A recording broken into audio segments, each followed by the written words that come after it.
All right, let's get this show started. A recent trend has seen fighters sharing how they think they'd fare in a fight against the gorilla. Now BKFC star Mike Perry has joined in, and his hilarious take on the matchup is exactly what you'd expect. Here we go. Mike Perry versus a gorilla. What happens? I win. I'm smarter than a fucking gorilla, believe it or not. I get smarter with every hit. I'm gonna kill that fucking gorilla. I'm gonna find a way. I'm gonna weave a basket together, cover its eyes, and stab it in the fucking neck with a twig. Fuck you. How about that?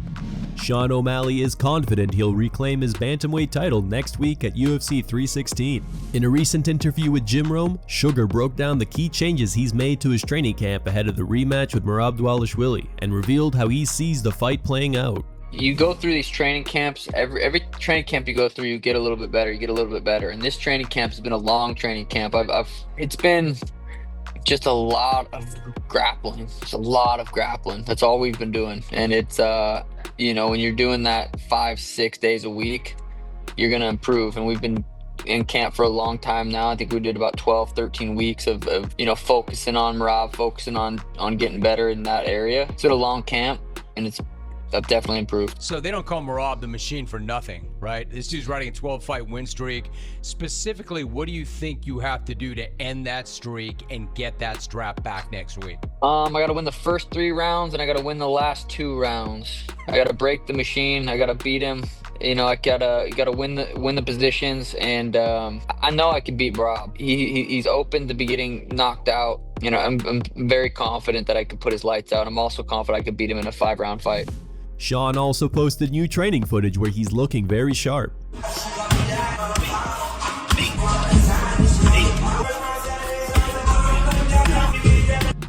Sean O'Malley could soon go to featherweight, according to his coach, Tim Welch. During a recent appearance on the Ariel Helwani show, Welch stated that if O'Malley puts a few pounds of muscle on him, he could hang with a lot of the 145ers. Some have suggested, Chael being one of them, others as well, that hey, if it doesn't work out, 145 is always an option. Has that been discussed at all? I mean, it's definitely possible. It's definitely possible. There's still really big fights at bantamweight, and Sean's 5'11". He walks around at around 160 pounds. So if we took 6-7 months to put 3, 4, 5 pounds of muscle on him, he definitely could hang with a lot of the 145ers. Would you like to see him at some point, win or lose, like at some point down the line? Would you like to see him at 45? Yeah, I mean down the line, I think there's a bunch of really big fights for him at 145, and these weight cuts, they really are brutal. It looks like Nate Diaz still managed to have some fun in Thailand, despite leaving the Russian TUF after a wild brawl broke out in the house. New footage has surfaced showing Diaz playfully trolling the show's camera crew and clearly enjoying every moment of it.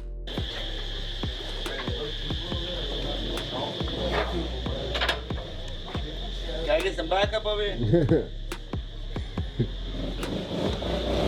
I don't think they... What's up, bro? Game on. There's a shooting right there.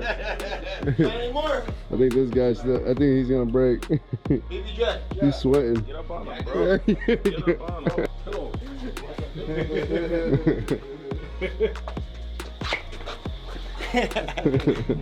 Kevin Lee is back in a headlining spot. PFL announced Wednesday that Lee has signed with the league and will step into the PFL tournament semifinal against Gadzhi Rabadanov at PFL 5 on June 20th. Lee steps in as a replacement for an injured JJ Wilson. This marks the league debut for Lee, who was previously announced as having signed to GFL this past December. However, with GFL having cancelled its scheduled launch events that were to take place on May 24th and 25th, Lee was apparently cleared to move on and sign with another organization. Kevin's opponent, a 31-year-old Rabadanov, is PFL's reigning lightweight champion, having won the league's 2024 tournament by defeating Brent Primus in the final. He is currently on an 11-fight win streak dating back to 2020. In the other lightweight semifinal waits Primus and Alfie Davis, who is coming off of a first round of Clay Collard. Robert Whittaker isn't a fan of Volkanovski versus Yair 2. Rumors have recently surfaced that Yair Rodriguez will receive the next featherweight title shot over Movsar Evloev. Rodriguez previously challenged Alexander Volkanovski for the belt at UFC 290 in 2023, losing by TKO in the 3rd round. The news has sparked backlash online, and one of the critics is former UFC middleweight champion Robert Whittaker. Speaking on his MMA Arcade podcast, Whittaker explained why the rematch doesn't make sense and suggested the UFC should book Yair Rodriguez against Diego Lopez instead. But, mate, no one wants to see this fight. No one.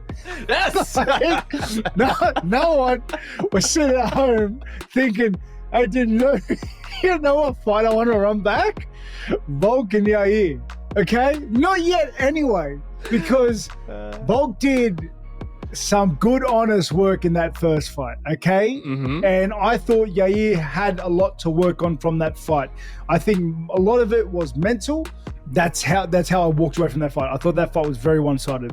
Now, there was a storyline that whole fight week with him and Diego. Yes. Okay? I wanted that fight to happen. Tell me that fight couldn't have headlined UFC Mexico.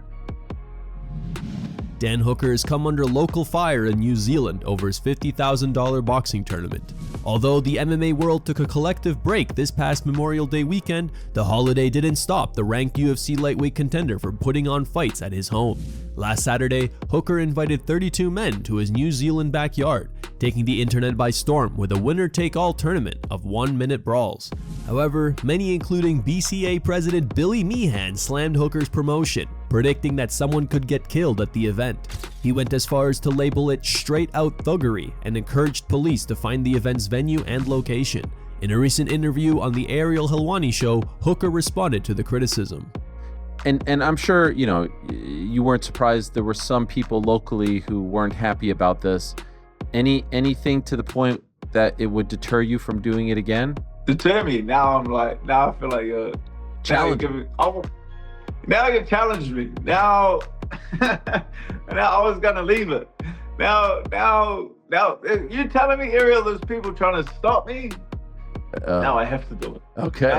Now I'm honor bound and forced to pursue it. There's obviously a few lefties out there just having a sulk, but there's always going to be lefties out there having a cry. But once everyone watches the full 45 minutes and just sees the respect by all the fighters that's shown to each other, you see that it's just a couple of guys put some gloves. Like, since when did putting gloves on in the backyard and having a punch up with your mates become illegal? That since when was that a crime? And it's being run by some of the most experienced combat sports people in the country.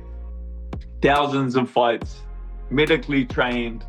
You know, when did that become illegal? If that's illegal, then they've got I feel like they've got better things to do. Debut patches are coming to UFC. TUF'S continues to build upon the enormous popularity of their debut patch program by adding the UFC to its lineup, following highly successful launches with MLB and WWE. UFC debut patches will make their inaugural appearance this Saturday, May 31st at UFC Vegas 107, Blanchfield vs. Barber. TUF'S announced this news via X. Just in, debut patches are coming to UFC. UFC athletes will now wear a debut patch on their gear for their first fight. After the bout, the patch will go into a 1/1 signed trading card. Andreas Bain Gustafsson will be the first athlete in history to wear a UFC debut patch. Here are the top 3 memes found on the internet. Number 3 meme was posted by Robert. Number 2 meme was posted by Pizza Chit. And number 1 meme was posted by ya boy Dan.